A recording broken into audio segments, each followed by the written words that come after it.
Due to its smaller size, you can easily hide it behind the rear view mirror, or in my case, behind the sun visor. But don't let the small size fool you. There is a powerhouse under the hood. Plus, it's one of the easiest dashcams you can install yourself. Only 2 wires. That's it. One wire connects to the rear view camera, and the second to your cigarette lighter for power. Everything else is already built in.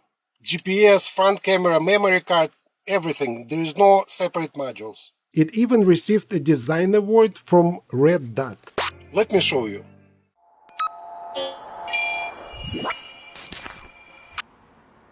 Let's start with the placement of the rear camera.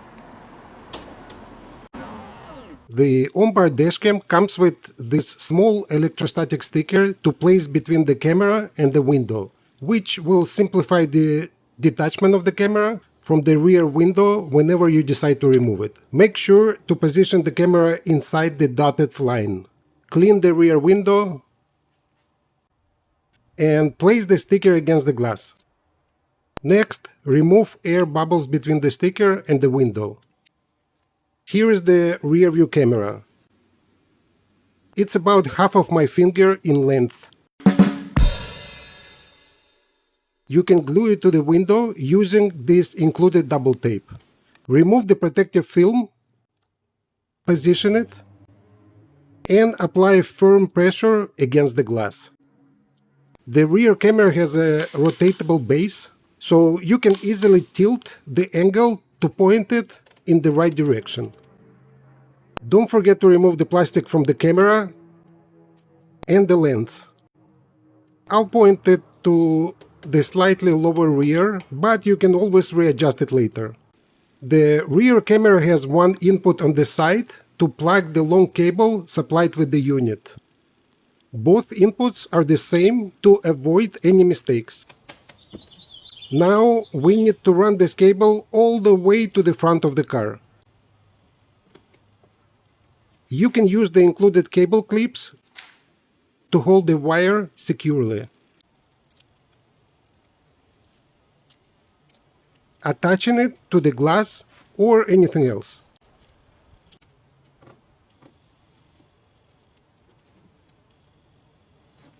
If you have an SUV, I recommend running the cable inside this rubber sleeve so that it would come out inside the headliner. And then run the cable inside the headliner all the way to the front so people don't see any hanging wires. You can use a long plastic zip tie to pull the wire through above the headliner until you reach the front of the car. Once the cable from the rear camera is brought to the front, it is time to install the dashcam. The front electrostatic sticker is slightly wider than the rear one because you need to leave some space to connect wires. Remove the protective film, find a good spot and place it against the windshield. Take your time, ensuring there are no air bubbles left. Remove if you see any. Here is the main unit with the built-in front camera. The GPS unit is already built in, so you don't have to buy and install it separately, which is great. Besides video, this big microphone on the side also records sound. The memory SD card is included and already inserted, so you don't have to buy it separately, unlike in most other dashcams where you have to pay for it. There are only 2 inputs. The USB is for power and the female jack is for the rear camera. The base already has this double tape that holds the dashcam against the windshield. Remove the protective film from the adhesive tape and the lens. Next, connect the cable from the rear camera. And finally, get the USB power cable, which will insert into a cigarette lighter adapter. Optionally, you can get the hardwiring kit to take advantage of the parking mode security while the car is parked. So let's connect the power wire to finish the job. The installation process is straightforward and very easy.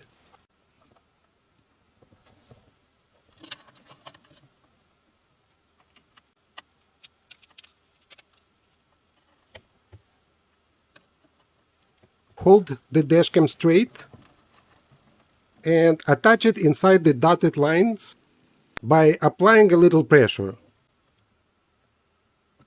Make sure it doesn't interfere with your headliner and everything looks good. The included prying tool can hide the wires so the installation is clean.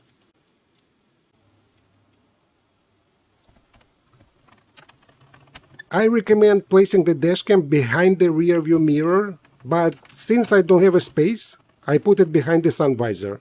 You need to find the best place based on your interior layout.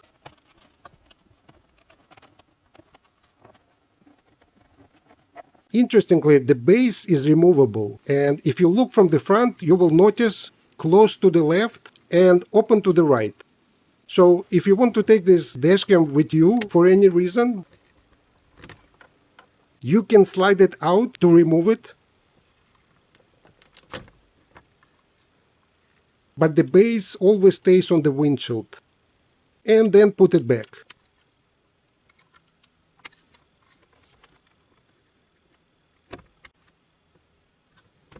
Very cool.